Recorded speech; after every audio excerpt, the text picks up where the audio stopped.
এটা শিল্পীৰ এইটো ভদ্ৰতা, সেইটো নম্ৰতা, কিন্তু যিটো প্ৰাঞ্জনা দত্তৰ ওচৰত নাই। বিভিন্ন ঠাইত তেওঁ অপকৰ্ম কৰিছে, অপযশ আনিছে, তেওঁক বান্ধিব ওলাইছিলে। এখন থিয়েটাৰত থাকি এটা পুৰুষক তেওঁ ভৰিৰে যেনেকৈ গুৰিয়াইছিল, যেনেকৈ চৰিয়াইছিল, সেই ভিডিঅ'বিলাকনো ৰাইজৰ মাজত প্ৰকাশ পাইছে। যে সকলো ক্ষেত্ৰতে নাৰীক নিৰ্দোষী বুলি কোৱা হয়, যে পুৰুষো যে নিৰ্দোষী হ'ব পাৰে, নিৰ্দোষী থাকিব পাৰে, এইবাৰ সেইটো বৃন্দাবনত প্ৰমাণ হ'ব আৰু এইটো প্ৰমাণ কৰি আমি দেখুৱাম। আমি যোৱা মাহলৈকে তেওঁক যিটো প্ৰাপ্য ধন দিব লাগে 946 টকা তেওঁৰ তাতে অতিৰিক্ত আমাৰ গৈ আছে।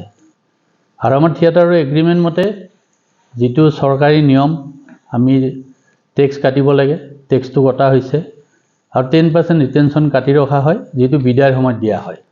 গতিকে এই দুটা বস্তু তেওঁৰ পৰা ডিডাক্ট কৰা হৈছে। আৰু থিয়েটাৰৰ পৰম্পৰা ন' শ্ব' ন' মানি, সেই ন' শ্ব' ন' মানিটো সকলো থিয়েটাৰতে কৰে। আৰু বৃন্দাবনত এটা নিয়ম কি, আমি যদি থিয়েটাৰখনৰ লাভ হয় ন' শ্ব' ন' মানিটো আমি ৰেহাই দিওঁ।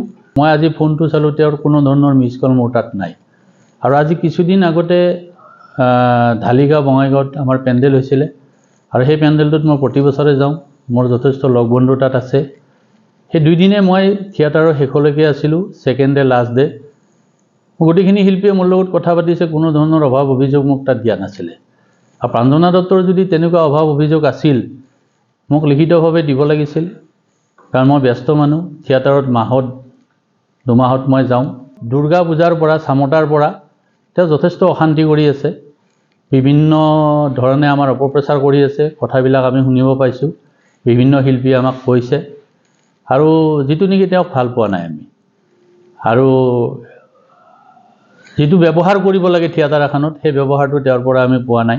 স্মৃতি চিগনা বুলি এইবাৰ হেঙুল থিয়েটাৰত আছে, সেই শিল্পীজনীক আমি আমাৰ থিয়েটাৰৰ পৰা আউট কৰি দিছোঁ।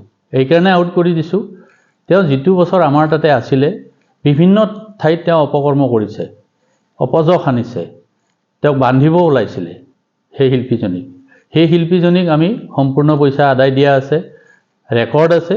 কিন্তু পইচাটো দিওঁতে তেওঁ অভদ্ৰমী কৰাৰ কাৰণে কিছুদিন দেৰি হৈছে। আমাৰ তেতিয়াৰ পদ্ম চেতিয়া তেওঁৰ একাউণ্টছেদি তেওঁক পইচা দিছে, কেছ পইচা দিছে, গোটেই ৰেকৰ্ডখিনি আছে। এখন থিয়েটাৰত থাকি এটা পুৰুষক তেওঁ ভৰিৰে যেনেকৈ গুৰিয়াইছিল, যেনেকৈ চৰিয়াইছিল, সেই ভিডিঅ'বিলাকনো ৰাইজৰ মাজত প্ৰকাশ পাইছে। গতিকে মহিলা এটাই যদি তেনেকুৱা কাম কৰিব পাৰে, আইন এখন হাতত তুলি ল'ব পাৰে, গতিকে তেওঁ আৰু ভৱিষ্যতে কি কৰিব নোৱাৰে। গতিকে তেওঁৰ ফটো ছবি সকলোবিলাখান ৰাইজৰ মাজত আছেই, বা আপোনালোকৰ মিডিয়াত আছেই, বা বিভিন্ন মানুহৰ মোবাইলে আছে। তেওঁৰ উদাহৰণ, তেওঁৰ পৰিচয় 2-3টা আগত আছে, তেওঁ কেনেকুৱা মানুহ, কেনেকুৱা শিল্পী। আমি যোৱা কমিটিটো আমি সম্পূৰ্ণ পইচা নাপালোঁ, তাৰ আগৰ কমিটিটো আমাক পইচা নিদিলে, য'ত নেকি আমি এফআইআৰ দিব লগা বাধ্য হৈছোঁ তাৰমানে। গতিকে ব্যৱসায়ত লাভ লোকচান থাকে, কেতিয়াবা পাব লগা থাকে, কেতিয়াবা দিব লগা থাকে, সেইটো ডাঙৰ কথা নহয়। আৰু সেইমতে হয়তো বৃন্দাবনৰ বিভিন্ন মানুহক পইচা দিব আছে, বিভিন্ন ঠাইত পাবও আছোঁ। গতিকে আগৰবাৰো আমাৰ যথেষ্ট লোকচান হৈছে, এতিয়ালৈকে কিবা 4-5 লাখ টকা এতিয়াও মই দিব আছোঁ, পৰিশোধ কৰিব পৰা নাই।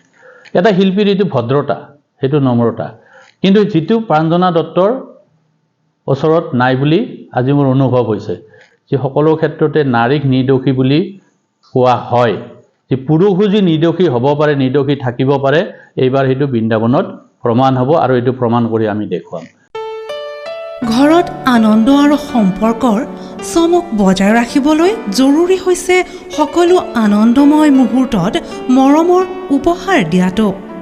সেইবাবে মধুশ্ৰী জুৱেলাৰ্ছে আনিছে সকলো ৰঙীন ক্ষণৰ বাবে বিশেষ গহনা। হীৰাৰে হওক, সোণৰে হওক বা ৰূপৰে হওক, শ্ৰেষ্ঠ ডিজাইনছ আৰু হলমাৰ্কযুক্ত গহনাই ৰাখে সম্পৰ্কক নিখুঁত। তেনেহ'লে আজিয়ে আনক আনন্দ মধুশ্ৰী জুৱেলাৰ্ছৰ সৈতে।